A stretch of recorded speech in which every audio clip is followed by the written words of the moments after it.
start with an opening statement from Coach Jackson as we head into Arkansas State on Wednesday. Obviously, they're a really good team. They have it all. Just got done watching them. Been watching them for 2.5 days now, and they have it all. They can score. They have shot blocking. They have really good guards. They have two.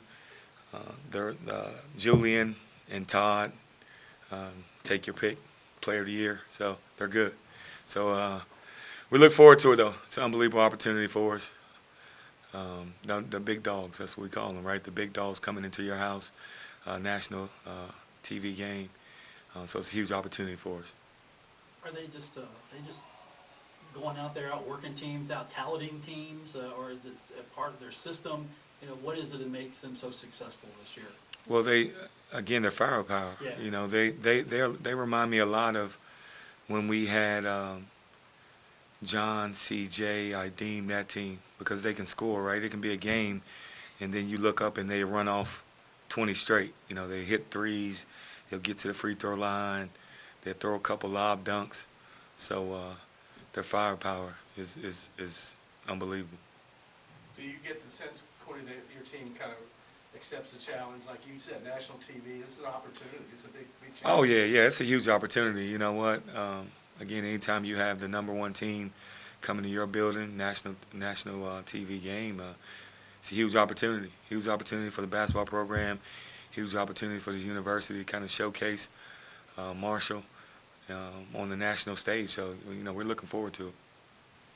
You mentioned on Saturday, Todd took a visit here. I guess what have you seen out of him, be it in that time you were looking at him or just how he is as a player makes him so successful? He's arguably one of the best players in the conference. He's a guy that can, he can run off 15 points in a minute by himself. He's that type of talent. He's fast. He's athletic. He's a relentless scorer. He's their leading scorer, and he looks to score. So, again, arguably the best player in the conference. Could you talk a little bit about Zane and how he kind of imposed himself late in that game where you guys needed the basket? He seems to be the guy that can go get it at times. And I thought he was pretty special. Yeah, we ran one of our sets, and their bigs were sagging back, and the Zane we kind of caught a high ball screen for him, and he just kind of manipulated the screen. We wanted him to snake it, which we call when you come to the ball screen, and if the big is back, then you kind of cross over, and now our big rose behind him. So he got that look a few times. He's a deadly mid-range guy. So when he gets to a spot, and he's used to scoring, so when he gets to a spot right there in the mid-range, he's real comfortable shooting that shot, and we needed it. A lot of moments where depth stepped up last week. How important is that in a game like this to have a little bit of impact from everyone? Yeah, we need everyone to be big. We have to play really, really well to beat this team. Again, they have firepower, and teams that have that, they're dangerous. So these guys are dangerous. So we need everybody on deck. I know all our guys will be ready, 1 through 15, 1 through 16. They'll all be ready for the challenge. You went a little deeper in the first half, though, with that bench, and those young guys, they kind of responded. Were you happy with that? What they did? I was. You know what? We got a little foul trouble, and Will played a few minutes, and Eric Harding in his 1 minute. How about him, right? That is a block on the defensive end, and then right there at the end of the half, you got to roll. Jalen made a heck of a pass and hit him for a dunk. So I told him yesterday in film, he probably should have played more in the second half. If it was going to be any indication how the minute and 20 looked. Is that the case, Corny, where you got your certain numbers that you go to, but when you see a kid like that and he proves to you he can play, then that obviously means that you can give him a little more time? Yeah, you know what? He has a promising future. He's just right now stuck in a numbers game. I mean, you have, Obina and Nate, both preseason all-conference guys in front of him.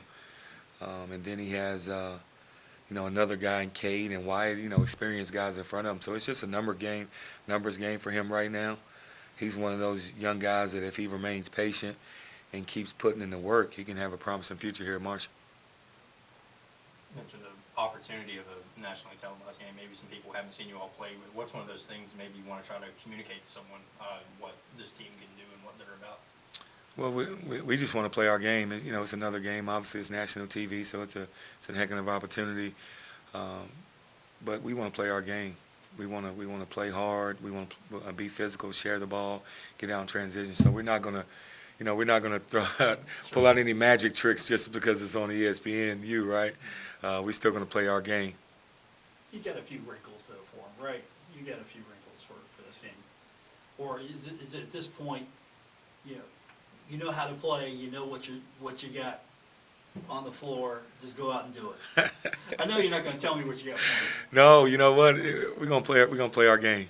I mean, I don't want to. They're a really good basketball team. I don't want to, sell it too high, and I don't want to put that type of pressure on our guys. We're gonna play our game. We're gonna need our A game. So hopefully we'll bring that on Wednesday. I know you don't look too much at the standings. It's a long slog all the way through, but there's a logjam right there.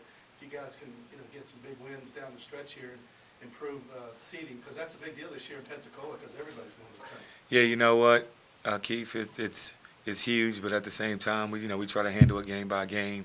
We have a big opportunity coming up on Wednesday, and then we'll worry about the remaining games after that. So I want our guys to be totally 100% locked in on Wednesday, and people think you win Wednesday. You win it today, right? So we have practice here at 2, and we'll go and we'll watch some more film. We watched film yesterday. We'll watch film today. We'll prepare for the game Wednesday today, and we look forward to winning today. Let's win Monday. Let's win Tuesday to give us an opportunity to come out with a win on Wednesday. Is part of that because of the parity of the league? There's a lot of balance in this league, and you probably figured that out already. Yeah, it's a good league, man.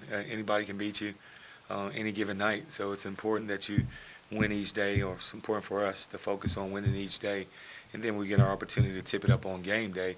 Hopefully we stacked enough days, all right, to have an opportunity to win on game day. Thanks, guys. Thanks, appreciate it, fellas.